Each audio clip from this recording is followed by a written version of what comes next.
All right. This is Lucian, Squire Lucian of House Darkwater, doing another one of my interviews. So the way I like to start these is give me, even in Darkon, Dag, you got any titles and everything like that. So give me your full title, lineage, and all that kind of good stuff. Or my full title is Sir Tyriel Firebrand. My lineage is the Control lineage, which started in Darkon. Mm-hmm. Which then went to my knight, which is Halkin McBrea. Yeah. And I was his squire, and I currently have 2 squires that are in Ohio now, in Dagger here in Bellegarde. Yeah, and they say, yeah. So yeah, the focus of the interview I wanted to kind of bring to you is knighthood in general, but like, no quarter has a habit of having cross gaming knights and interest in stuff like that, because you even said it that your lineage and your knighthood comes from Darkon, and you currently are acknowledged as a knight in Bell and Dag and have 2 squires that primarily fight those games. So a good way I wanted to start this out was give me a good base identity for Darkon knights. So you like any solid, what do they look for? What is it really all about? So Darkon knights are kind of a weird knighthood. Okay. So in Amtgard you have knighthoods that are, you have order, the sword belt, the crown belt unit for service, one's for fighting. In Dagger here, it's, every realm kind of has their own thing. Yeah. And whether it be, a certain amount of service, certain amount of fighting, and what have you. In Darkon, they want you to be good at kind of a little above average at everything. Yeah. In some ways, they don't want you to be like super awesome at everything. That'd be really hard. But right. They do expect some level of being an exceptional player. Okay. But being a knight in Darkon also makes you part of a governing body. Okay. So it's a little harder to get into. Yeah, reading some of the rules and whatnot, I know that you start pretty much becoming a knight is becoming part of like the nobility ranks and whatnot, and I know King Malkin right now started as a knight years ago and everything, and you're like technically an earl, aren't you? I think I'm a marquis now. Yeah. From the last tournament. Yeah, that's awesome, man. Yeah. So I mean, is there anything very distinctive or very kind of gray area that you find it being a difference between the knights that you find in like Darkon versus Dagger here and Bell? I mean, really, I feel like a bit of that is like, this might be the wrong saying, but like kind of comparing apples to oranges. Yeah. I feel like, whereas all the games, they look at different things, as far as you being an exceptional player. Sure. But I feel like all these players that are knights across all the games, like, they give for the game because they love the game, and they're exceptional players because they have that love.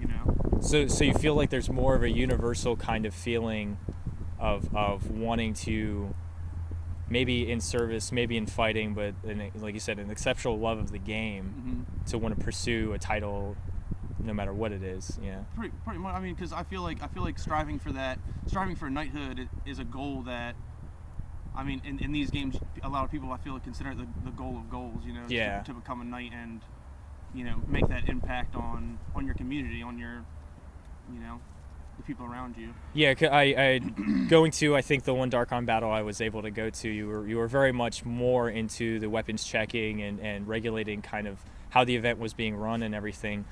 Do you have or do you have any kind of or trying to figure out for your squires an amount of service for them to complete or to challenge themselves to in any way? So at least for my squires, the things that I want to look for is, like I said, like that drive and that love of the game of what you're doing. Yeah.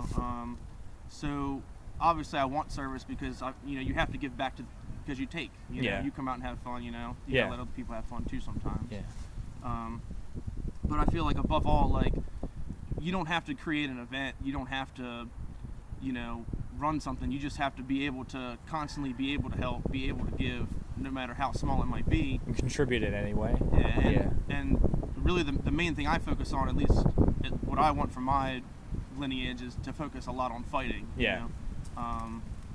Obviously, like, I love to fight. Yeah. And I like other people that love to fight as well. Yeah. So really like teaching your new people, Yeah. Always trying to like raise that bar.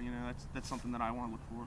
Yeah, that sounds great, man. So, you said that trying to figure out a program because it's coming completely from you. Did you have you knighted any Dark On nights?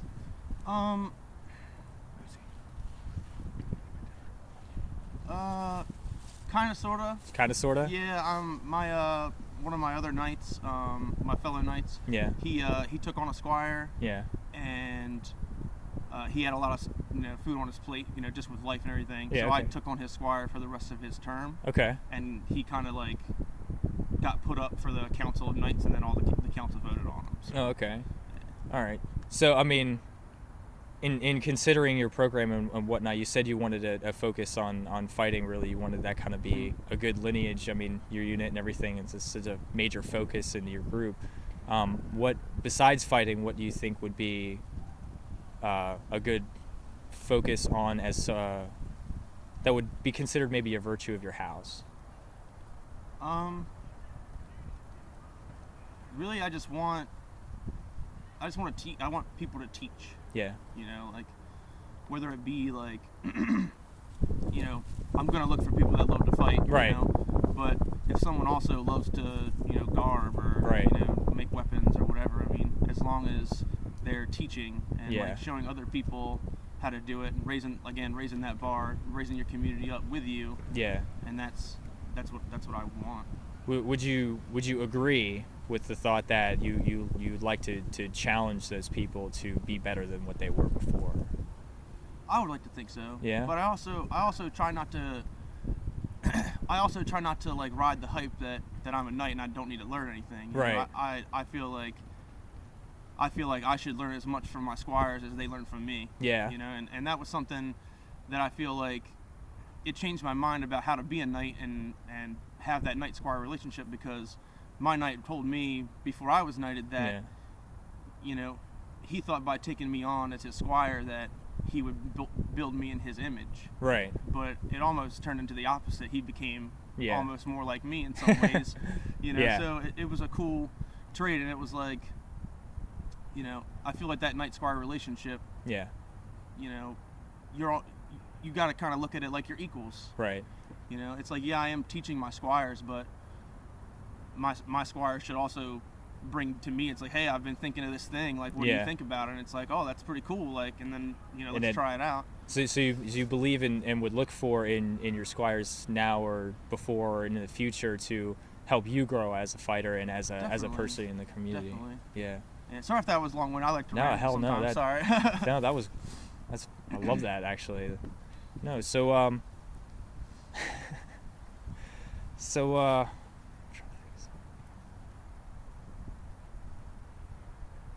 what are some of the challenges specifically for maybe individually or as a pair? Because I think they live together or something that you've given to your squires. They're brothers. Yeah. They're pretty much brothers. Yeah.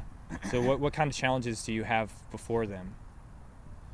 Like, what do you mean? Like, before they are knighted, what it is that what do you want them to complete, or what do you want to see in them?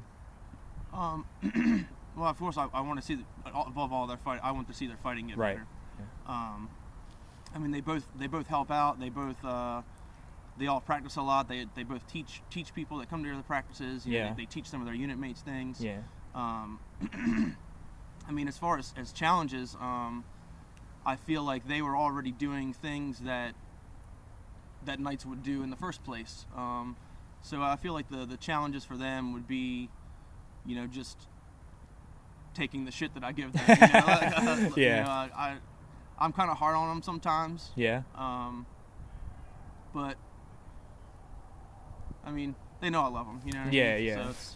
So I mean, you spoke of the relationship between knights and squires.